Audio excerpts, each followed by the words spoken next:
E aí, pessoal? De volta ao Fen Letras para mais um mergulho profundo. Opa. Hoje a gente vai explorar um tema que eu acho que todo mundo que está ligado em fé e espiritualidade se interessa. É verdade. A gente vai falar de adoração, mas não do jeito tradicional, sabe? A gente vai mais fundo, mergulhando na ideia de adoração como um rio. Oh.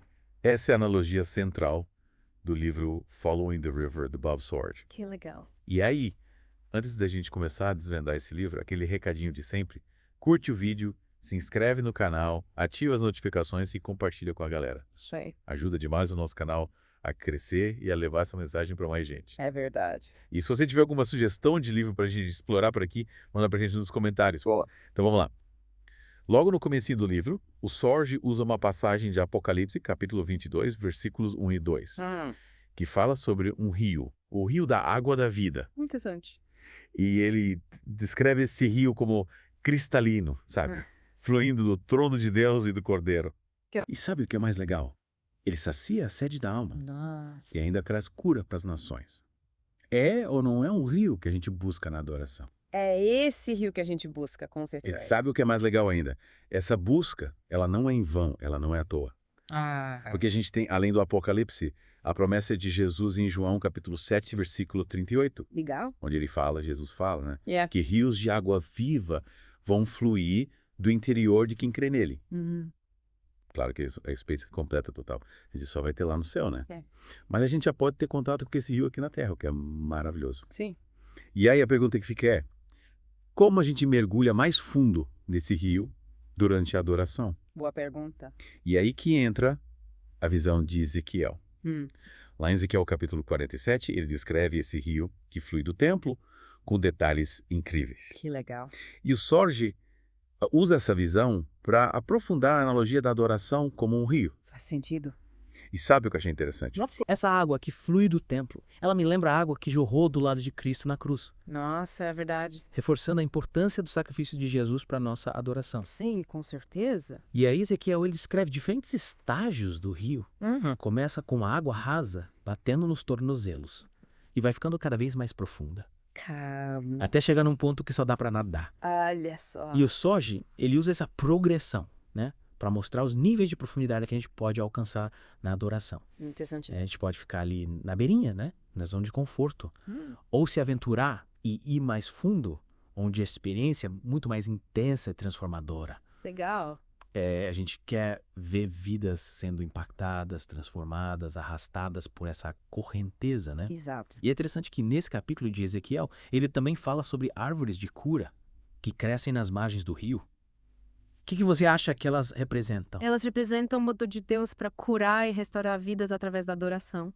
É como se a adoração fosse esse rio que, ao transbordar, irriga as margens e faz brotar vida, cura e esperança. É muito bonito isso. Mas como a gente faz para chegar nessas águas mais profundas? Como a gente navega nesse rio da adoração? Imagina que você está numa expedição de rafting. Você não vai se jogar no rio sem um guia experiente, né? Não, com certeza não. Que conhece as corredeiras, os perigos, os melhores caminhos.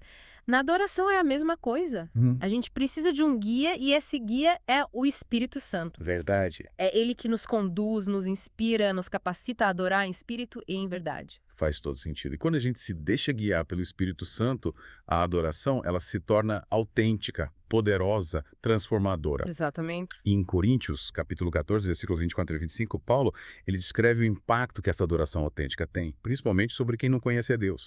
O que você acha que acontece quando essa unção profética, ela se manifesta na adoração? Acontecem 4 coisas: revelação, convicção, adoração genuína e testemunho da presença de Deus. Olha só. É como se Deus se revelasse através da adoração, mostrando a sua glória e o seu poder.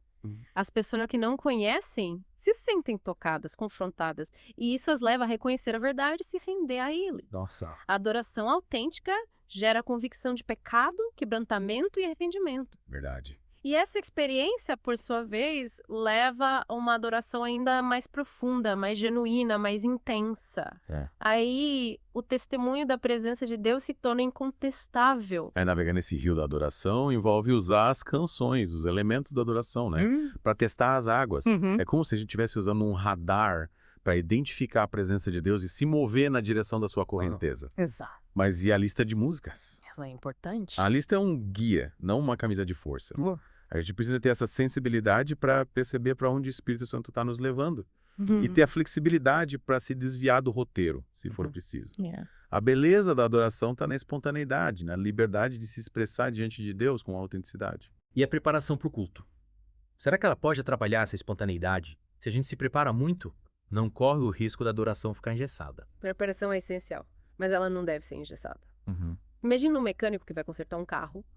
Ele organiza as ferramentas antes de começar a trabalhar, né? Sim. Isso facilita o processo, mas não impede que ele use a criatividade e a habilidade para lidar com imprevistos. Verdade. A preparação para a adoração é a mesma coisa. É. Ela nos equipa, mas não deve nos impedir de sermos sensíveis à condução do Espírito Santo. Então a preparação é como um trampolim para a espontaneidade. Isso. Ela nos dá base, estrutura, mas não deve nos limitar. Certamente. É como planejar uma viagem. A gente define um roteiro, mas está aberto a mudanças de planos, novas descobertas no caminho, né? É isso aí. E para ilustrar essa dinâmica entre preparação e espontaneidade, o Sorge usa o exemplo do jazz. Olha só. No jazz, a improvisação, partindo de uma estrutura básica, é fundamental para criar uma experiência rica e envolvente. Então a estrutura básica seria como o mapa da viagem e a improvisação, os desvios e as paisagens inesperadas que a gente encontra no caminho. Isso. Juntos, eles tornam a experiência muito mais interessante, memorável. Sem dúvida. Mas me diz uma coisa, se eu posto numa experiência de adoração perfeita em casa, ouvindo um CD com músicas incríveis e tudo mais, por que eu iria para a igreja? Essa é uma pergunta que a gente precisa se fazer para entender a essência da adoração. É claro que um CD pode proporcionar uma experiência musical impecável. Mas a adoração em comunidade vai muito além disso. É na comunhão com os irmãos, na sinergia do corpo de Cristo, que a adoração se torna verdadeiramente poderosa e transformadora. Verdade. Um CD é linear, individual. Mas a adoração em comunidade é dinâmica, coletiva, e isso faz toda a diferença. É verdade. E é interessante como a qualidade musical nas igrejas evoluiu muito nos últimos anos, né? A gente vê produções impecáveis, Sim. bem parecidas com o que a gente ouve nos CDs. Essa evolução trouxe muitos benefícios, mas também gerou o que o Sorge chama de síndrome do CD. O que seria isso? A síndrome do CD acontece quando a gente prioriza a perfeição musical. A reprodução impecável do que ouvimos nos CDs, em detrimento da genuína conexão com Deus.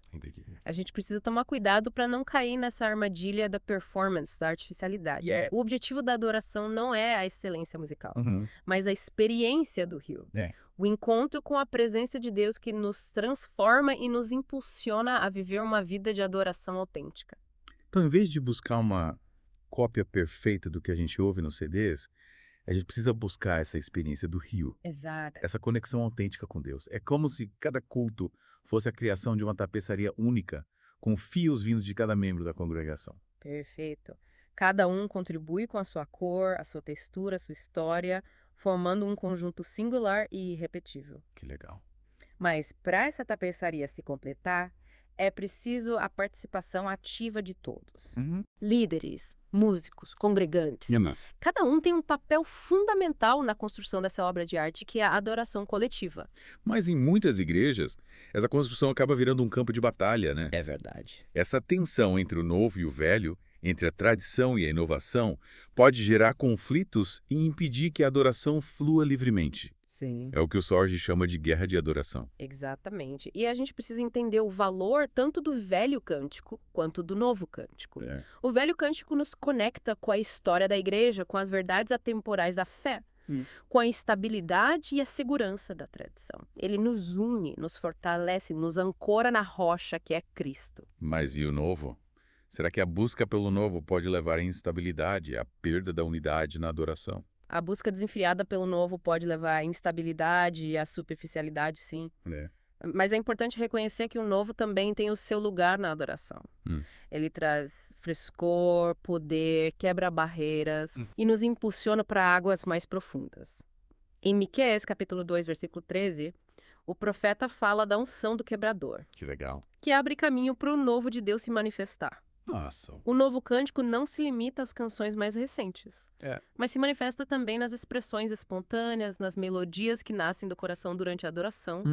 É a novidade do Espírito Santo que sopra onde quer, renovando a nossa adoração e nos levando a experiências mais profundas com Deus. Então, o novo cântico está ligado à ação do Espírito Santo, à sua liberdade para nos conduzir a uma adoração autêntica e profunda. Exato. Mas como a gente encontra esse equilíbrio entre o velho e o novo? O que a gente pode aprender com essa guerra de adoração? Em Apocalipse, a gente vê que no céu se cantam tanto cânticos novos quanto antigos. Yeah. O que sugere que a gente precisa buscar esse equilíbrio aqui na Terra também. Verdade. O velho cântico nos une, nos fortalece, nos ancora na tradição. Enquanto o novo cântico nos impulsiona, nos desafia, nos leva a um novo nível de intimidade com Deus.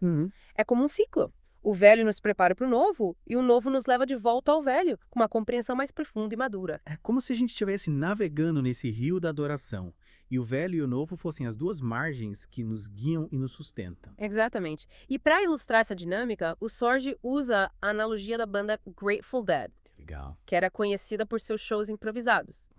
Apesar de ser um contexto secular, a banda explorava a improvisação musical de forma poderosa e envolvente, criando uma experiência única a cada apresentação. Mas será que a gente pode comparar essa experiência com a adoração cristã? É importante a gente ter discernimento para não confundir essa experiência com a verdadeira adoração, que tem como centro Jesus Cristo.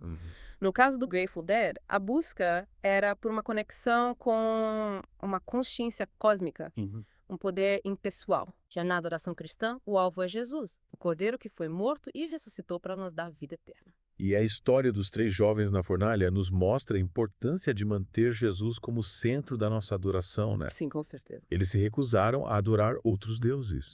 E por causa disso foram lançados na fornalha. Mas Deus os protegeu e enviou um anjo para estar com eles. Verdade. Falando em Apocalipse, a gente vê a adoração do mar de vidro, com uma multidão adorando diante do trono de Deus. Essa imagem é incrível, né? Que tinha pensando nessa cena. O que mais me impressiona é a força do coletivo. No céu, a adoração é impulsionada pela multidão. Pela sinergia de um povo que se une com um só propósito.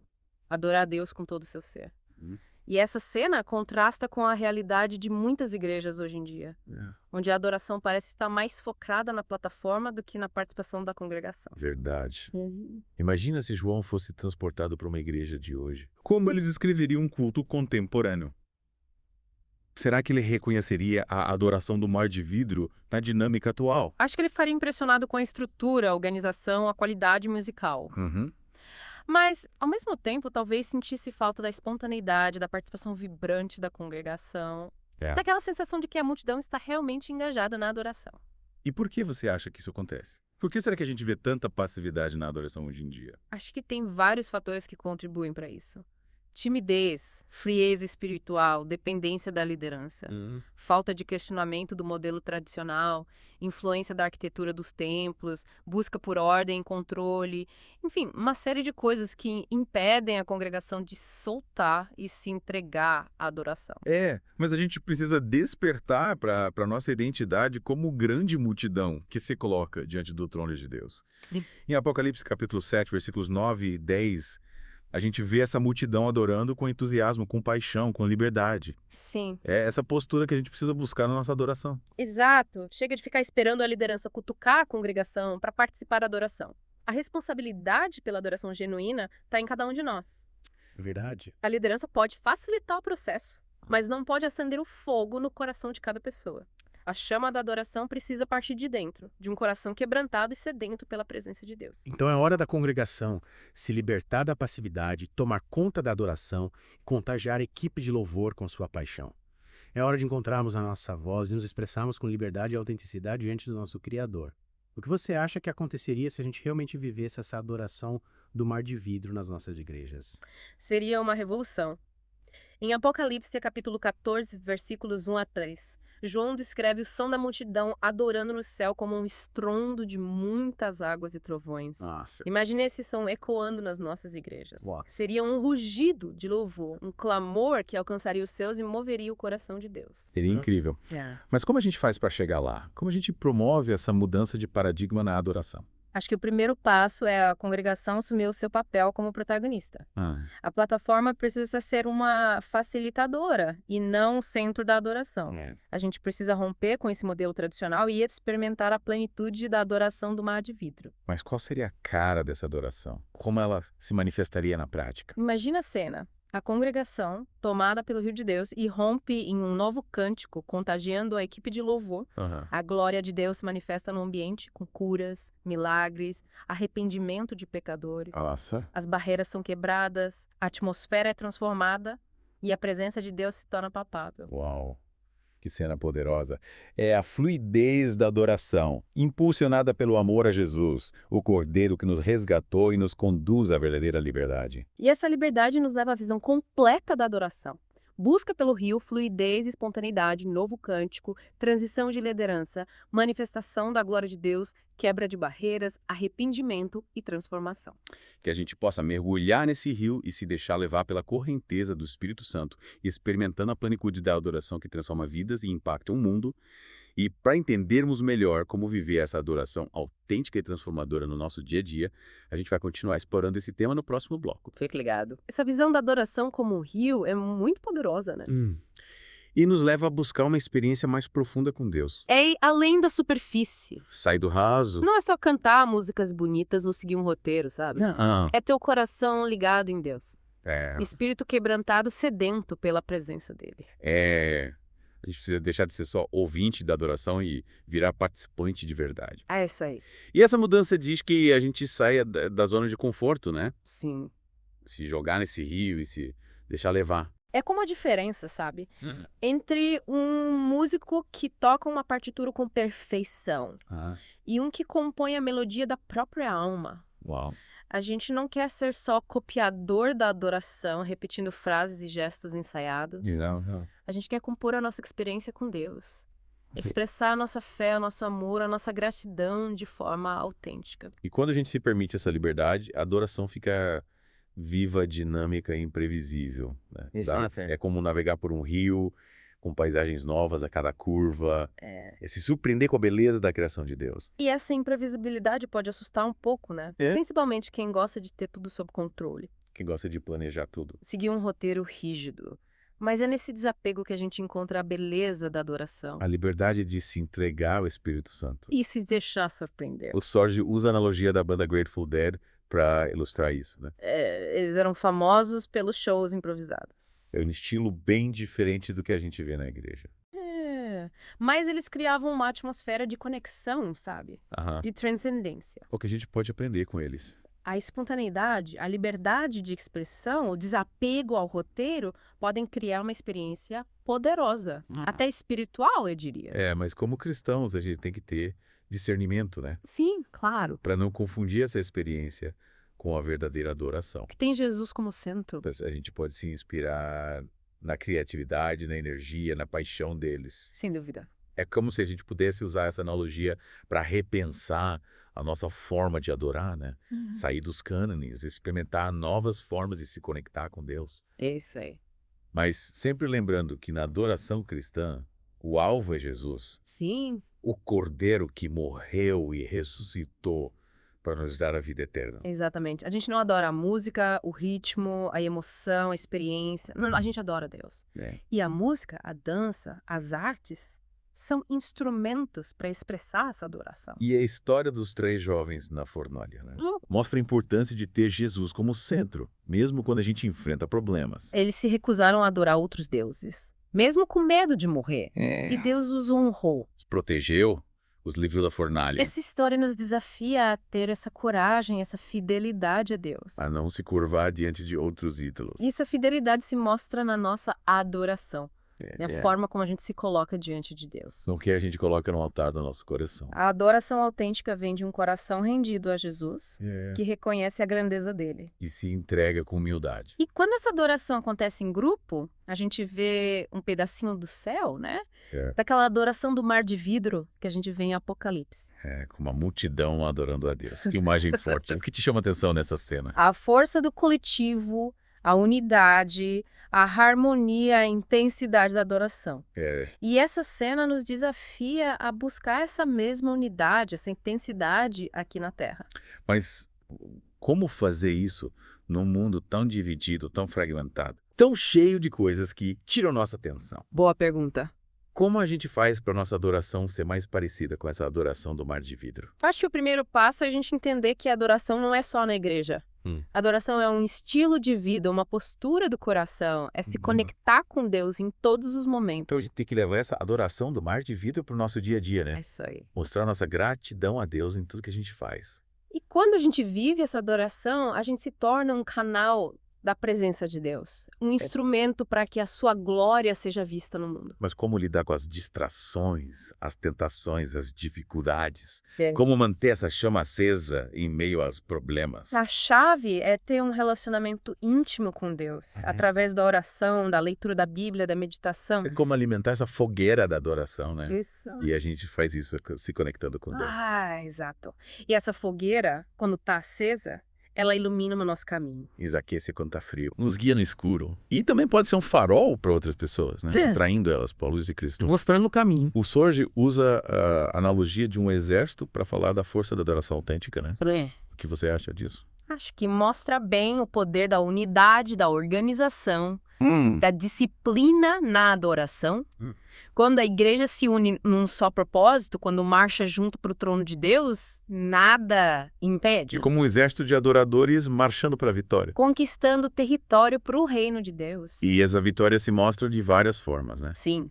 Vidas transformadas, corações curados, famílias restauradas. Comunidades impactadas pela presença de Deus. É adoração quebrando correntes, abrindo portas, libertando. Trazendo esperança para os perdidos. E essa experiência não precisa ficar só na igreja, né? Não. A adoração autêntica nos leva a viver uma vida de adoração. A levar a presença de Deus para todo lugar. A contagiar o mundo com a nossa paixão por Jesus. É como um rio que deságua no mar, levando a água da vida, a cura, a esperança. Que a gente possa ser esse rio, esse exército, essa multidão que adora a Deus de corpo e alma. Impactando o mundo com a sua glória e o seu amor. Para a gente ter essa experiência completa na adoração, a gente precisa se livrar da passividade. Sair daqui bancada e entrar em campo. A adoração não é um show para assistir. É um jogo para jogar com tudo que a gente tem. E quando a congregação se levanta, quando a multidão canta junto, a atmosfera muda. É como se a presença de Deus tomasse conta. Como um rio transbordando. Levando vida, cura e esperança para todo lado. Lembra da analogia do exército que o Sorge usa no livro? É quando a igreja se junta em adoração com o seu coração. É um exército de adoradores marchando para o trono de Deus. E nada pode parar exército. As muralhas caem, as portas se abrem. É a glória de Deus se mostrando com poder. Trazendo cura, libertação. Renovo, avivamento para a gente e para o mundo. E essa experiência não precisa ficar só na igreja. A gente pode levar essa adoração para todo lugar. Para o trabalho, para a família, para as ruas. A gente se torna um canal da presença de Deus. Um instrumento para mostrar a glória dele para todo mundo. Que essa jornada com o Following the River tenha te mostrado a beleza da adoração. Que você possa se jogar nesse rio e se deixar levar pelo Espírito Santo. E descobrir a liberdade e a alegria que só a adoração verdadeira pode dar. Que a gente possa ser essa igreja que adora a Deus de verdade. Que mostra a glória dele em tudo que faz. E que leva o amor dele para o mundo. É isso aí, pessoal. Chegamos ao fim de mais um mergulho profundo aqui no Fé em Letras. Esperamos que você tenha gostado. Não esquece de curtir o vídeo, se inscrever no canal, ativar as notificações. E compartilhar esse episódio com a galera. Isso ajuda muito Fé em Letras a crescer. E se você tem alguma sugestão de livro pra gente? Manda pra gente nos comentários. Até a próxima!